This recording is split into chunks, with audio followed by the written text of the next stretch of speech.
Yeah, that happens. That's the kind of thing at first when you're like, I'm not going to make you hold the camera for 2.5 hours. Like, you really think I'm going to record for 2.5 hours if I'm holding the camera? I'm going to record like 5-mile stretch on the highway and record us getting there. And you can figure out from there what to do. I told you about the blind woman on the train once, didn't I? Remind me, it's been so long. So I'm riding, probably to 7. I was riding the train. I'm standing there holding on to the strap, and a woman comes in from the door on the end while the train was moving, whatever. And she's kind of slowly walking her way through. She's got on dark sunglasses, and I can hear her say as she gets a little closer to me, I'm blind. I'm asking for help. If you can give anything, that would be appreciated. Et cetera, et cetera. She gets up, so she's like 2 feet in front of me, and then she stops for a second. Kind of has a confused look on her face and says, "Where am I going?" One of the other people in the train like, well, you're on the 7 train. I know what train I'm on. Where am I going? Someone's like, the next stop is, whatever street. It's going to end in Times Square. And the woman's getting more and more frustrated, and she goes, I know what train I'm on. Where am I going? Now finally I speak up. You're facing the back of the train. Thank you. And she kind of pushes past me, mumbling something about people making things difficult.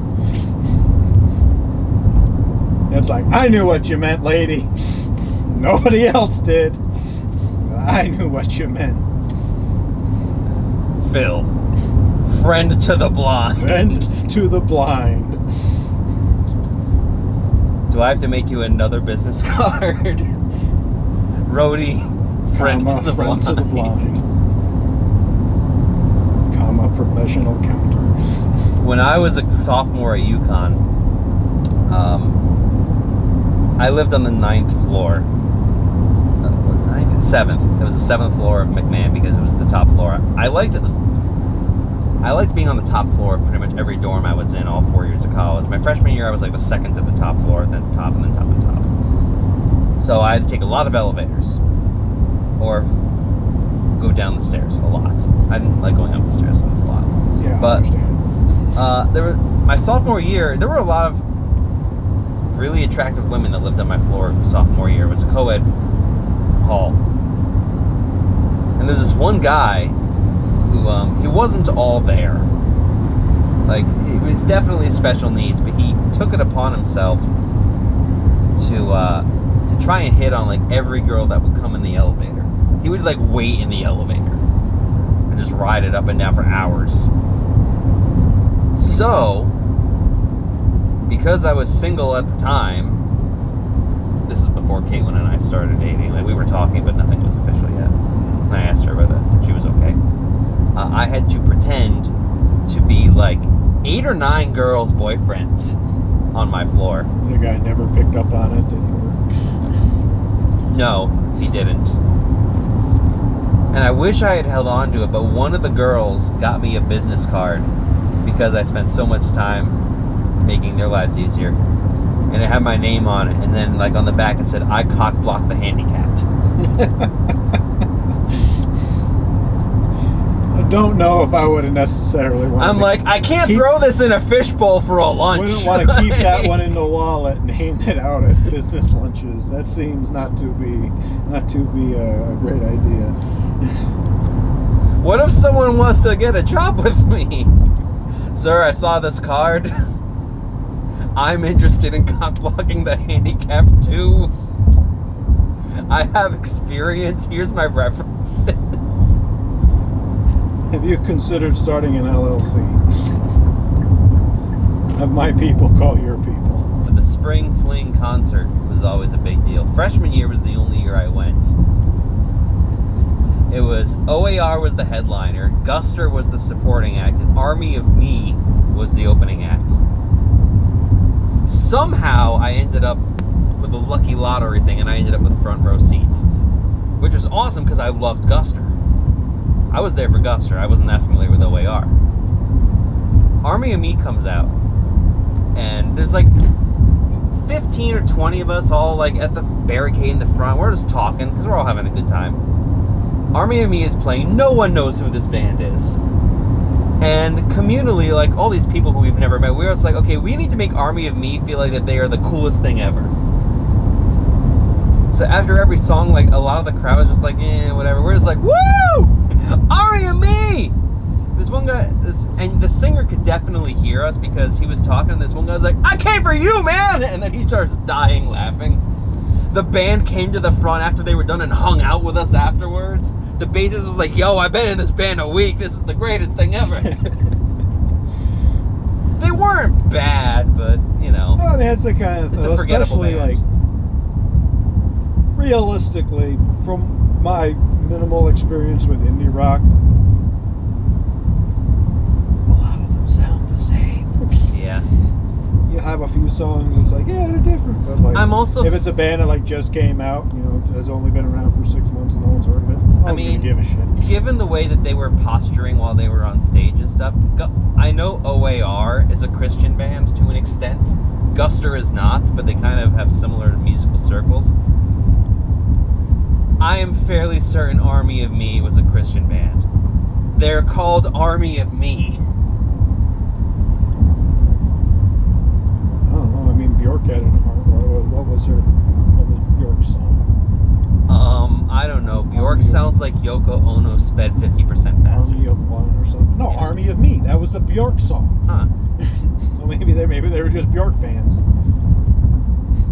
I am fairly certain Army of Me is not a band anymore. I've never even looked into their music. I doubt it. Never one thought of those, about especially it. when like the bassist was like, I just joined this band a week ago. Like, it seems like it was the kind of thing that's like, we need someone to open for this concert.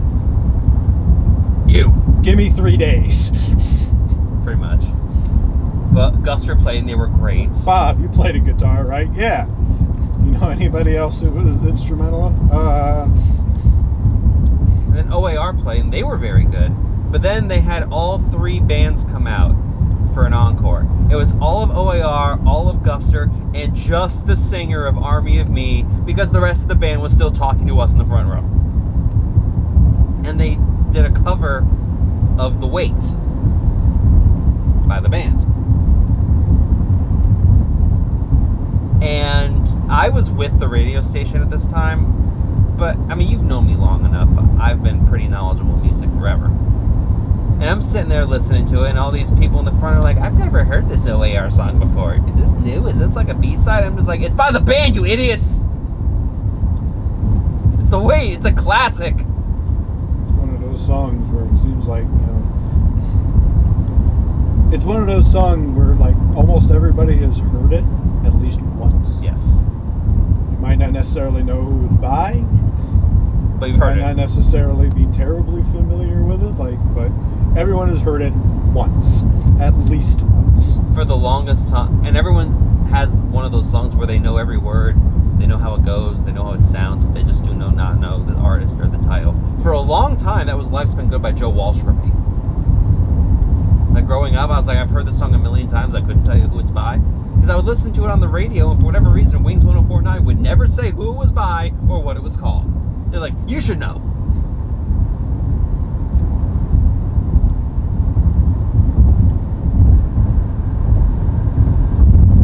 Sophomore year, I did not go to the Spring Fling concert.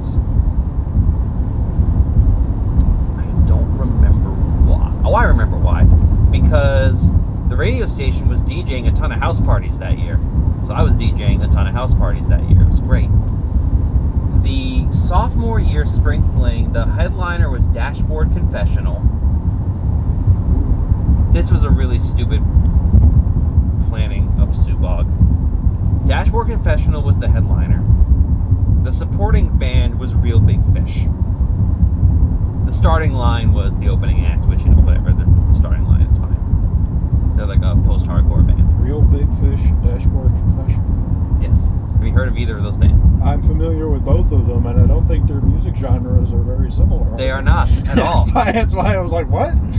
Like Real Big Fish was like ska, isn't it? Yes, like and for whatever reason, Dashboard Confessional's emo. That's kind for whatever reason, my freshman and sophomore year at UConn, ska was huge. I mean, I remember going to because like we had one big concert every year at Alfred, but there were little concerts that would show up. I remember going to a couple of ska shows that were just like in one of the random meeting rooms in like the campus center or whatever. I remember going to a few ska shows in college. It was like, yeah, I remember ska was that was when ska was a thing. It wasn't a thing very long, but it was. I think it's also inherent to colleges because, you know, you have like, hey, let's form a band. Well, I know half of the brass section from the marching band. I mean, really. It's like Jimmy knows how to play the guitar. Billy's got bass. What can you play? Trombone. Fuck it. Get up there. Jethro Tull can make a flute work, and we'll make this work, damn it. I mean, it was popular. No doubt was a ska band at one point. But anyway, Real Big Fish is like one of the biggest ska bands in the country. Yeah, I definitely know a Real Big Fish. And I think that Subog either underestimated how popular Real Big Fish were or overestimated the popularity of Dashboard Confessional. Granted, it was 07. Dashboard was kind of on their way out. They peaked in like 05. So everyone went to see Real Big Fish. And then Real Big Fish ended and everybody left. The newspaper said that Dashboard Confessional played the Giant Gamble Pavilion at UConn, which is meant for our giant basketball D1 games, to less than 30 people. Wow. But the newspaper, I remember the newspaper... It seems like more people than that would stick around, just like... No one wanted to stick around for Dashboard Confessional. I guess. It seemed like they'd have more people that would still be like, yeah, you know, Dashboard, But I remember the newspaper tried to spin it like, Chris Carrabba of Dashboard Confessional spins an intimate concert. I was like, when you have 30 people, that like, I could draw a bigger concert than Dashboard Confessional did. And I suck. I was thinking. Junior year they had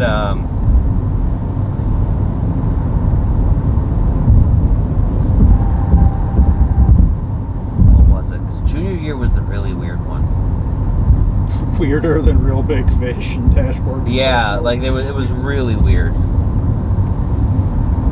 We got Charlie Daniels Band and Megadeth. No, junior year was 50 Cent. But this was like 2008 50 Cent. Because 50 Cent lived in Connecticut, I believe he did the show for free. Because he heard about what happened with Dashboard. He's like, all right. I know I could draw more than 30. I think it also may be because 50 Cent was like the big celebrity backer of Vitamin Water when that first came out. Yeah, I remember that. It didn't end well. Vitamin Water! Buy it! Did not end well for Fitty. What do you mean? Vitamin Water is still popular. Yeah, but I remember he lost. I remember reading somewhere that he lost a lot of money on it because that was also when Vitamin Water came out and it was real big. Oh yeah. And then it got sued because people were like, "Hey, this is just flavored water. This isn't even healthy for you at all because it had so much sugar in it." Yeah. And I remember 50 Cent was one of those people that wound up losing a bunch of money on it. And then Vitamin Water just wound up rebranding. Because I remember junior year, I made it one of my missions on campus, like, I'm going to try every flavor of Vitamin Water. I didn't care that it wasn't good for you. I just liked the taste of the Vitamin Water. It's not the same now. It just isn't. Vitamin Water... Like I said, after that, it had to rebrand. Yeah. They basically had to dismantle the company and rebuild it because everything went tits up. Yeah. Vitamin Water, for a while, had the best lemonade on the market. It was really good. And their iced tea was decent too. But I remember they had 15 flavors of Vitamin Water and I had all of them. I know I had all of them because I made it a point to save all the bottles.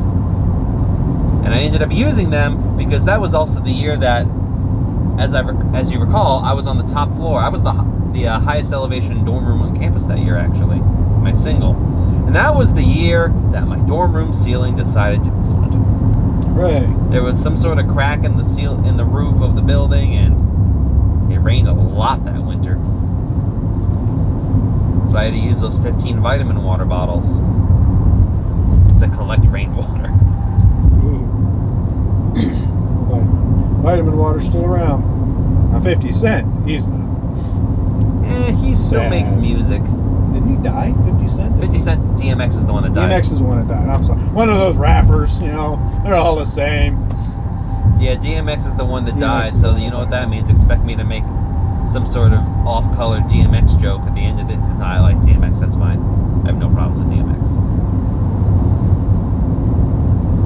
So I can have like 5 kids on Twitter, and by 5 kids I mean 1 kid with 5 alternate accounts, which is what I really think is going on. Speaking of DMX, you remember last, I don't know, maybe that was why last weekend, I had my kids down at my parents' house, and I think one of the morning, I think I was getting them dressed or whatever, or maybe we were playing outside. I don't remember, but my youngest, 5 years old, was starting to sing "Party Up." I just had to text Kim and be like, I'm assuming it's your doing. She was like, I like the song. It was a clean version. It's like, now that I think about it, like, I wonder if she was playing it because he was in the news for being, you know, dead. Party Up by DMX is the one time I remember. I don't remember where we were going. I vividly remember that we were coming home from something. All 4 of us. My dad was driving, my mom was in the front passenger seat, my brother was in the back left, and I was in the back right. We were coming back from something. We were listening to 94 Rock. DMX Party Up was on. And apparently my mom had never heard the song before. Because even the edited versions goes, suck my woo! Yeah, that's... And I remember my mom freaked but it has the intention. out. She was like, what is going on with music these days? That was the only time I had ever heard either of my parents really be incredulous about these rap days. music. I think she was like, oh, lovely. That's always the thing with me, though. Like, when you got people that are like, oh, music is so filthy. Music is so terrible these days. 20 years ago. The Rolling Stones sang a song about raping slaves. You're just paying more attention to the words now. You're not just dancing like, brown sugar. Yeah, listen to the verses. I know the chorus sounds good. Listen to the verses. I think it's also more obvious because for whatever reason, I've had this theory for years now.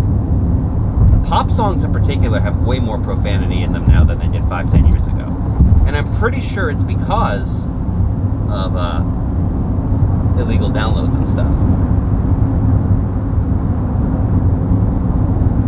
Because if you want an edited version of the song, you have to pay money for it. Radio stations a lot of the time would just, like, you know, not pay licensing fees in order to play a song or whatever.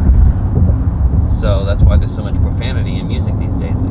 That way people can't just, like, stream Spotify on the radio. Be like, oh, well, if you do that, you're going to get a bunch of F-bombs on the radio and you're going to have to pay some FCC fines. Yeah, maybe.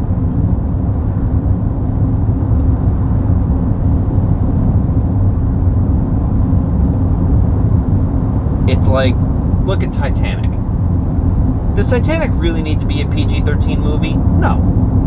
It's fun. Boobs. But there's boobs. I remember when Titanic came out, and people were like, there's nudity in it. Yeah. Well, yeah, but it's only rated PG-13, so it's not like real nudity. Like, no, there's boob nudity. And it's like prime Kate Winslet nudity, too. It's like, yeah.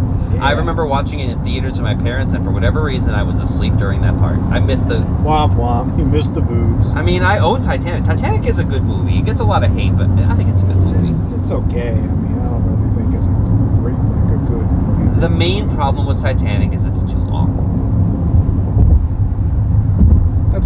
That's one of the issues. But I don't know. I'm not a big fan of it. They don't even get to being on the Titanic until like 40 minutes in. The first 40 minutes is like the underwater excavation. It's essentially like a James Cameron, like... I'm just not a big fan. I feel like the high society woman hooks up with a peasant. I'm saying it's not an original story. It's kind of been driven into the ground for decades. So it's like, it's just that story set on a ship, and then the ship sinks. So it's tragic. Also. Well, I mean, the whole point of it was... There's Kate Winslet boobs. Yeah. And then the old lady throws a necklace into the ocean at the end. Roll credits. But I'll say the CGI at Titanic absolutely still holds Yeah, well, yeah, up. the special effects wise, yeah, certainly, especially for that time, it's really good.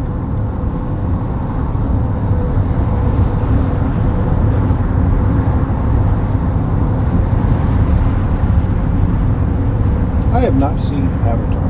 Speaking of James Cameron movies, lots of I stuff. have.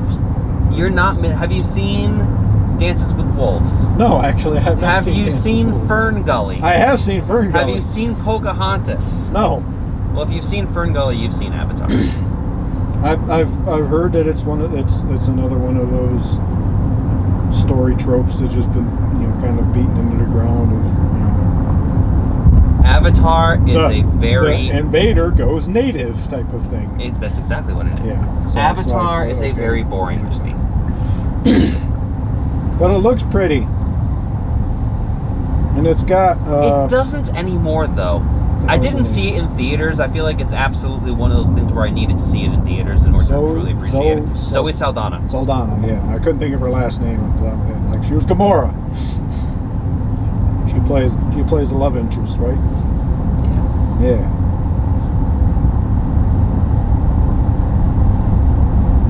That wasn't even the best movie. And 2009 was a pretty good year for movies. You might want to hold the camera. Suicide Turn does not like cameras.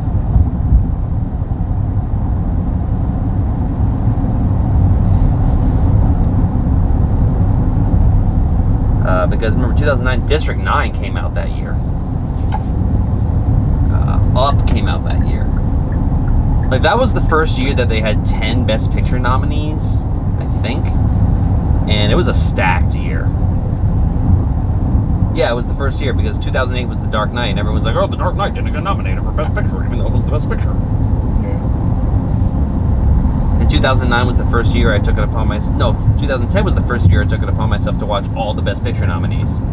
I tried in 2009, but I couldn't get all of them. I still haven't seen, like, Up in the Air, a couple other ones. 2008 was decent, though. I like Slumdog Millionaire a lot, and that's what ended up winning. Benjamin Button was also 2008. I saw that in theaters with Caitlin.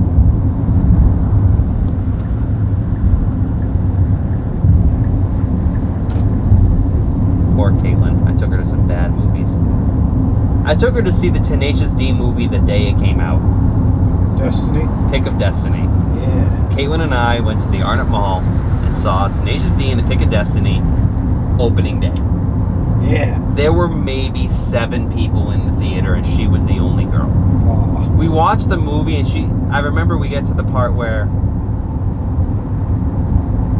at the very beginning, where Dio comes out, and he's like, "In the city of fallen angels," and the angels are falling. She thought that was the funniest thing ever. But after the rest of the movie, I remember, like, the credits roll, she just turns to me, and she's like, "Next time I'm gonna pick." It's not a very good. The music is awesome. It's got a great soundtrack. It does have a great soundtrack. The movie's not that terrible. bad. But the thing is, it's a bad movie. It knows it's a bad movie.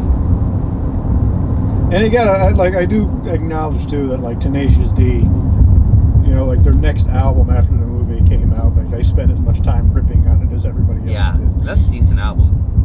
Their 4th album, the one that came out like a year or 2 ago, that was like the soundtrack for their YouTube series, is terrible. I don't know if I've heard anything from It's god awful. Like, I think they're done. I mean, Jack Black doesn't really need Tenacious D. I know, now he just plays games on YouTube. Well, Jack Black never needed Tenacious D. Kyle kind of needs Tenacious D. Well, I mean, Kyle's... He was always an actor. Yeah, I was going to say, Kyle, like, has acted. It's not like he's only the other guy in Tenacious D. I always interpreted it that Kyle was, like, the real musical genius of that group. Jack can sing, though. Yeah, well, I mean, I think that's definitely the reason that Jack was 90% of the lyrics. Like, Jack is a better singer. But yeah, Kyle always seemed like he was the better guitar player. Yeah. You know who else I saw live at UConn that really gets a bad rap? Carlos Mencia. Sophomore year, I went to the Jorgensen Center for the Performing Arts and I saw Carlos Mencia do stand-up. Minor Mencia had just come out. It's not a good show. It never was. Carlos Mencia did 3 hours straight of stand-up. This was before all the accusations of him like stealing jokes and stuff. And let me tell you what, you've done comedy, you know this as well as I do. Carlos Mencia stole jokes. Everybody in comedy steals jokes. He got caught. Yeah, pretty much.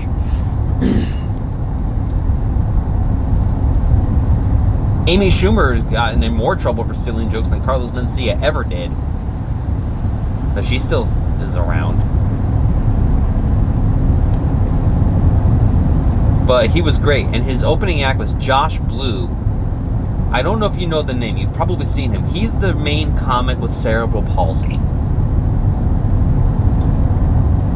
Yeah, the name isn't familiar, but I'm pretty sure. He's got like crazy curly hair. I'm pretty sure I've seen at least some of his routine. And he's great too. But I remember like the last hour was Carlos Mencia literally just doing a Q&A with the audience, and the audience was riffing and he was riffing, and it was great.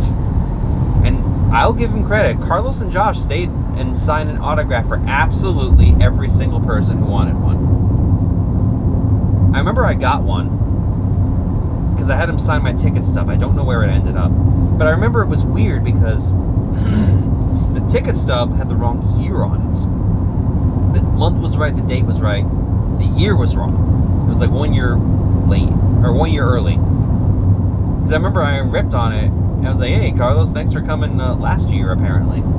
Just something stupid like that. And he lost it. He was like, oh my God, like, hey, have you noticed the ticket stubs have been all wrong? We should get paid double. I want you back next year. He was great. I also, that same year, I saw Bob Saget live at UConn. Old Bob Saget. I knew Bob Saget was a filthy stand-up comedian. Did you know how filthy? Yes. Okay. I was familiar. I had seen The Aristocrats by that point. Okay, alright, so yes, you Here's the audience did not. they were figuring, it's like the guy from Full House. This is gonna be a good. Bring the kids. It'll be a great show. Pretty much.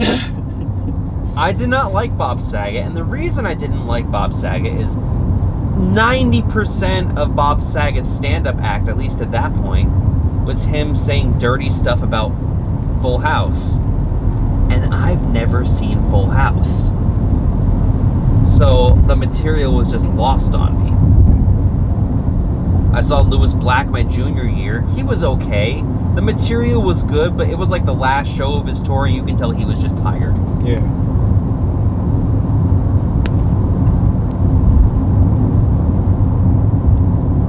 I remember Brittany had said at one point that you and her and some other people had gone to see Lewis Black at, I think, Mansfield University or something like that.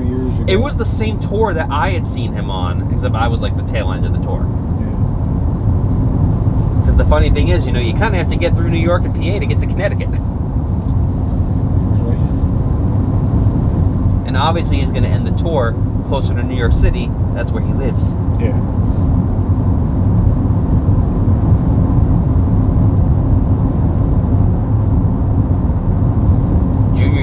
The radio station put on a Fall Fest concert because UConn used to, WHUS always had a Fall Fest. They're like, oh, we're going to do Fall Fest again this year. We're going to raise a ton of money. It's going to be great.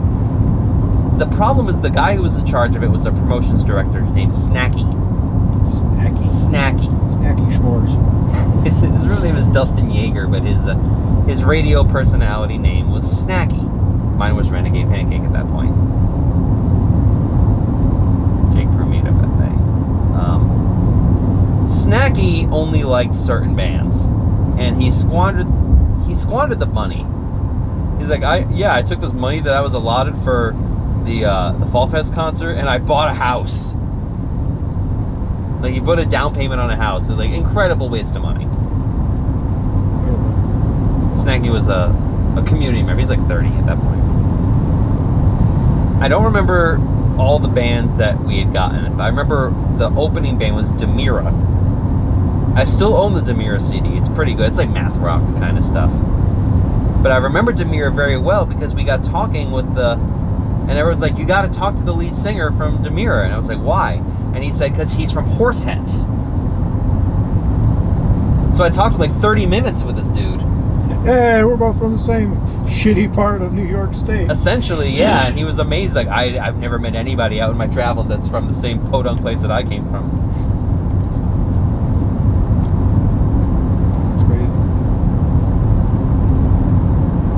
Because that was the running joke at UConn. Like, I was telling people, apparently people that are not from this area think town names from this area are hilarious. Like Sanitaria Springs.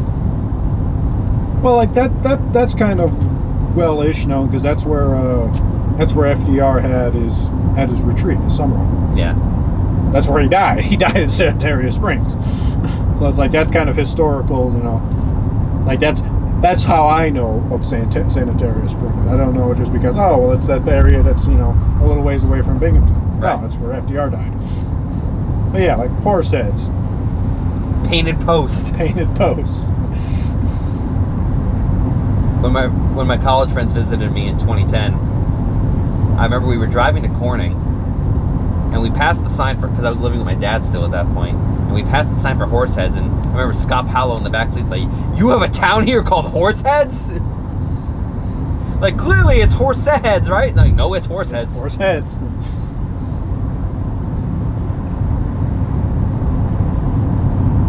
We went to Captain Morgan's. I was not playing Captain Morgan's at that point, obviously.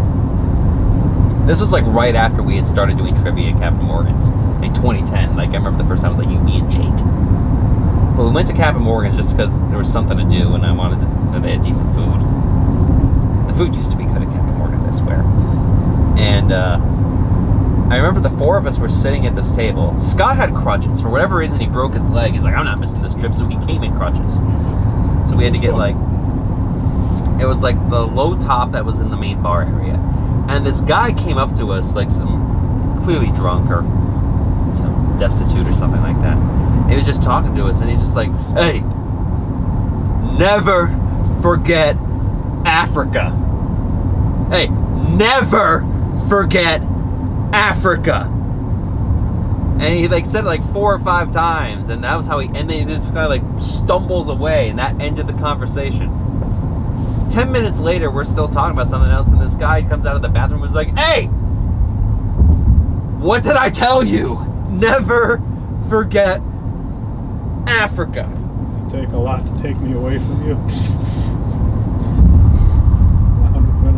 30 minutes later, like we were talking, this guy comes up, and Scott is being really... Africa, damn it, Africa. Scott's being really cheeky, and he's like, yeah, we know. Never forget Africa. Bitch, what are you talking about Africa for? I ain't never been to Africa. Oh my God, it was one of the hardest times I've ever laughed.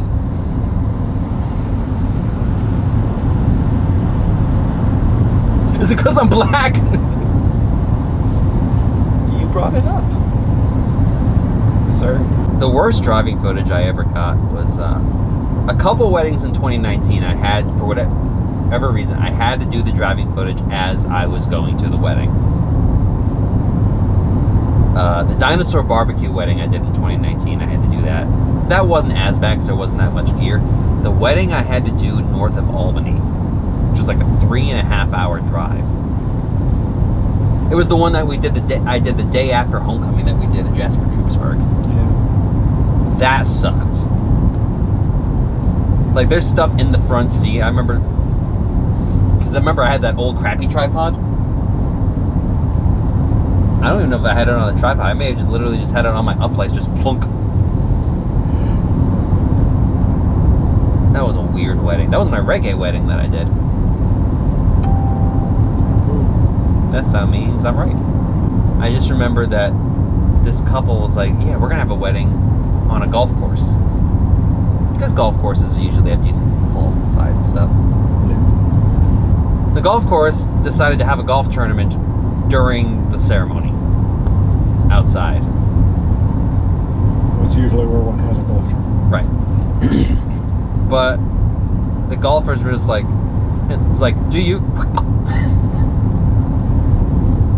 If anyone objects to this union, speak now or forever hold your fart. I mean, you're kidding, bud. That was a subcontracted wedding. I've only done one wedding for that company before because they keep trying to throw me stuff, but they always do it for so little money. I only took that wedding because I knew I would have the gear in the car from the homecoming. I think I made like $450 from it, like some stupidly cheap amount of money.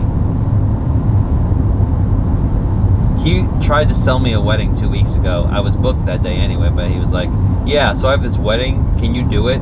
It's 9 hours. It's in Buffalo. They want dance floor lighting and uplighting and a separate setup for the ceremony. I'll give you $375 for it. Like, even if it was just 9 hours of just music, just, you know, the turntable and speakers, like, that's ridiculous. Less than $400 for 9 hours. Crazy. 4 hours is worth more than $400 for a wedding. I watched the Adam Ruins Everything video about, like, oh, there's something called the wedding tax where they didn't mention DJs in particular. They're like venues and photographers and all these and cakes and everything. They'll always charge way more for a wedding because they can get away with it. And I'm just sitting there like, no, I charge more for a wedding because it's way more work. You've done this before, like with a school dance. We can just kind of show up. Yeah. There's There's also a much better chance at a wedding that if something goes slightly off, you have pissed off people. Yes. At a school dance, something goes slightly off, the teachers are like, fuck them. I-88 is so boring. No highway driving. It's like, what's I-88? It goes from Binghamton to Oneonta to Schenectady. Oh, what else is on it? Binghamton and Oneonta and Schenectady. You can also get to Cooperstown, but that's kind of out of the way. Yeah, the windshield's looking pretty rough. Actually, looking at this, it's like you got some dead bug smears in the middle of the windshield. Yeah. For your driving footage. It won't be. It's not the only footage I have. Which one is it? Because I did a lot of drives last week. That Canandaigua venue is gorgeous, by the way. I'm looking forward to that wedding a lot now. Is it the Canandaigua one? No. Climbing Vines, the one I went to on the Wednesday. Windshield was cleared. I went to the gas station. I cleaned it all off. Literally 3 minutes in, right in the middle of where the camera is. Well, fuck it. I ain't doing this drive twice. It'd be bonus footage. The bonus footage at the end of the video. Splat. I was thinking about it. There's guys not going home to his family. As many weddings as I've done, and I've done like 150 weddings at this point in my career, I'm kind of surprised that there hasn't been a wedding where someone objected. Never. I mean, how many weddings do they even ask for objections anymore? Like, I can't think of any that I've helped you with where they've asked if anyone objects to this union. Like, I think that's something they just don't really do anymore. I guess it's pretty much just the idea of like, look, if someone was going to object, they would have done so before today. And if they did, that's probably why they're not here.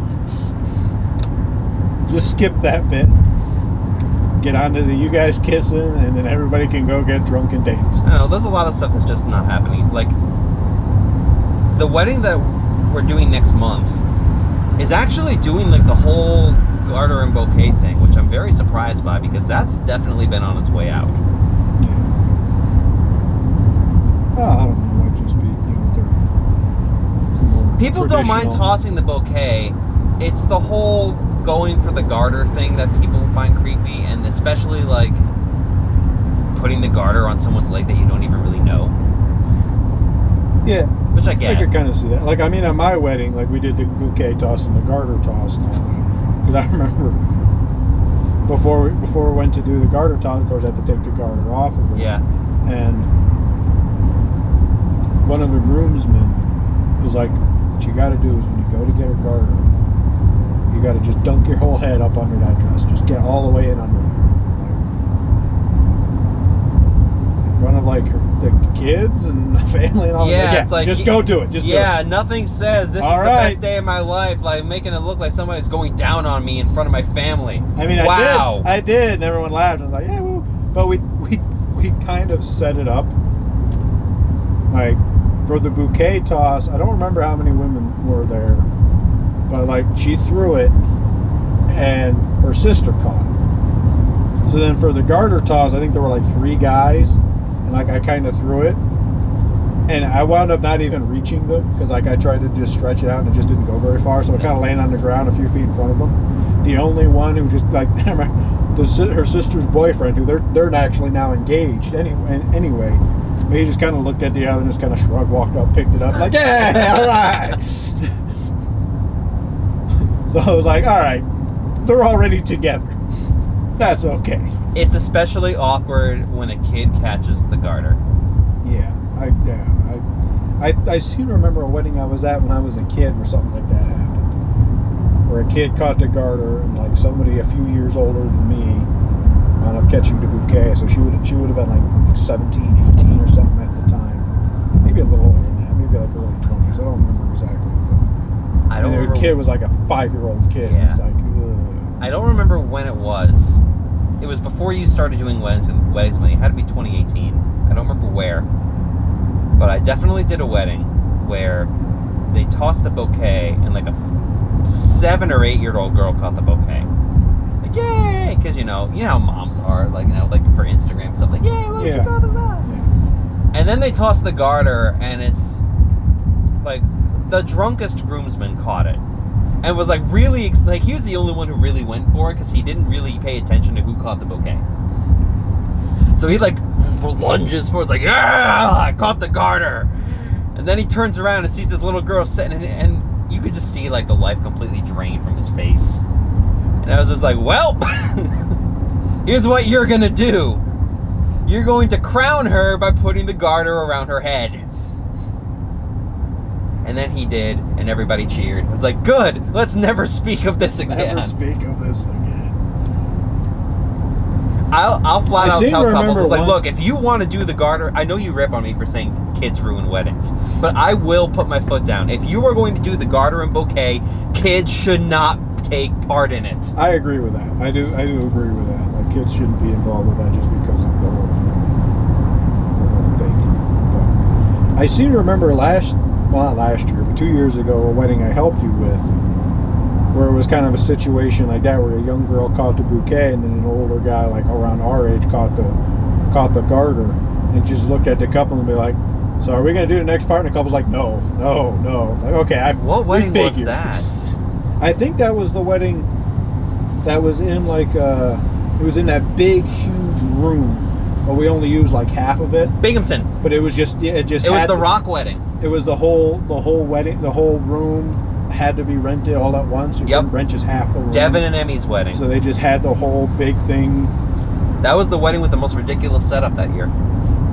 Because we had the ceremony set up, the cocktail hour set up, the reception set up. We had to go the night before, stay over. Yeah, that's right. I know I need this exit. Where am I going?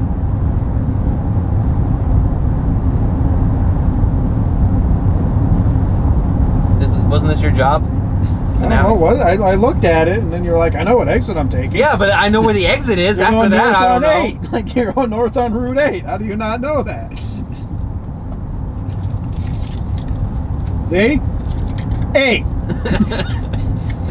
Going north on 8.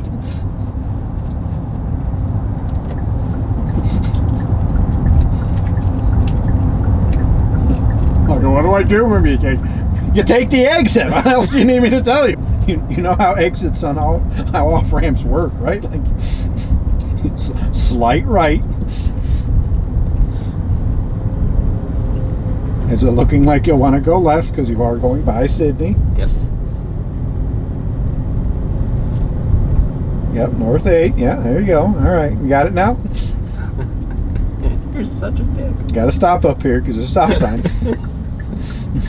I enjoyed the bonus footage because I feel like it adds more personality to the videos than would normally be there. I don't want to put like too much in because I don't want the focus to necessarily be on me during the videos. You know Well, yeah, that makes sense. You want Especially if it's like, you know, like some of the couples are like, oh look, you know, they put up this video from our wedding, and, you know, sending it to, you know, great There's a reason great Aunt Gertrude from Arizona who didn't make it out here for the wedding, so she can kind of see some of it. Yeah. There's a reason that they don't give a shit about you. They don't want to see you. Yeah, there's a reason that I don't put the entire YouTube video on my Facebook page. I usually just put the footage from the event.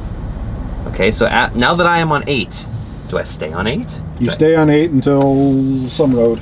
51, up by like Mount Upton. It's going to be a right turn. All right, cool. 51, and it looks like 51. I think it might be on 51. 51 takes you to the venue. Cool. And we get to Upton. Mount Upton. Mount Upton. Actually, I do remember about hearing about Mount Upton. They had a big industrial spill a number of years ago. Cool. And it wound up kind of permeating the area for a while afterwards. Actually, everyone was talking about the Upton Funk. I hate you. I hate you. Have you heard of it? Upton Funk you up?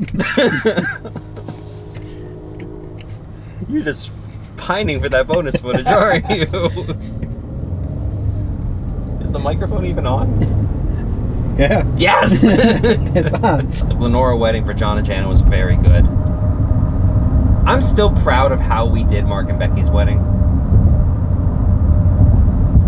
Even though, you know, it ended so abruptly. We're going to go an extra hour. And Bellhurst was like, no, you're not. Caution light. Yeah, you know this is Gilbertsville. Yeah. You know this is a big town when you have 2 state routes intersecting each other, and it's a caution light. Yep. Which is probably the only light in town. The bustling metropolis of Mount Upton. I don't even know where Ilion? Never even heard of these places. I remember this was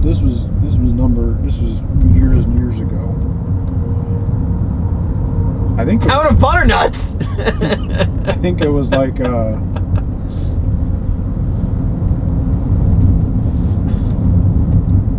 don't remember if it was when, like, during the time when I was still at camp or shortly after. I think it was when I was still working camps for summers. I remember the Venemans. Okay. We're coming to Keystone Cards to play Magic. And like it was time for the tournament to start, and they weren't there yet. So like, okay, well, you know, I'll call Don, and I'll see where they're at. Because if they're only a couple minutes away, then, you know, we can wait for them. And if it turns out, you know, that they decided to go do something else or whatever, so I call them, and Don's like, yeah, we're on our way. We got a little lost, but we're coming now. We're on 220, but I'm not sure where we are. Okay, 220 is a very long road. What's near you? We just drove by a dandy. We're in a little town on 220. You just described half of Bradford County. You need to be more specific. We just drove by a dandy.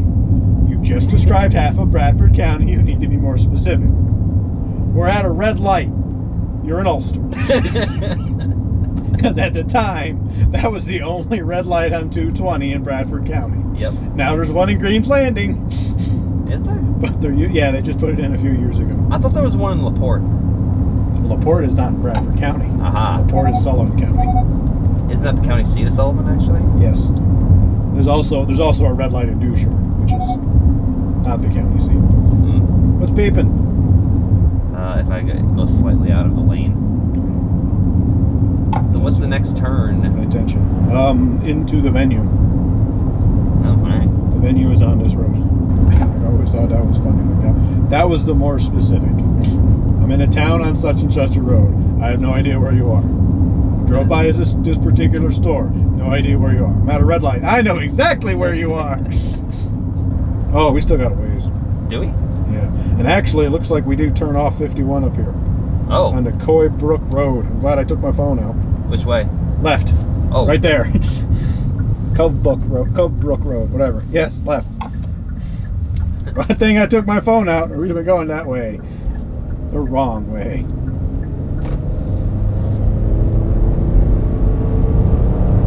Da, da, da, da, da, da, da.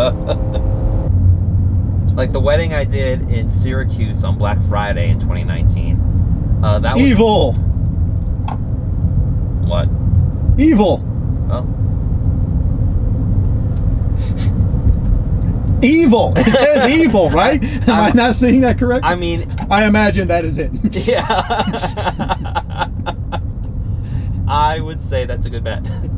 You're like, I like this place already. Evil. There would be too many places that would just have love in giant letters.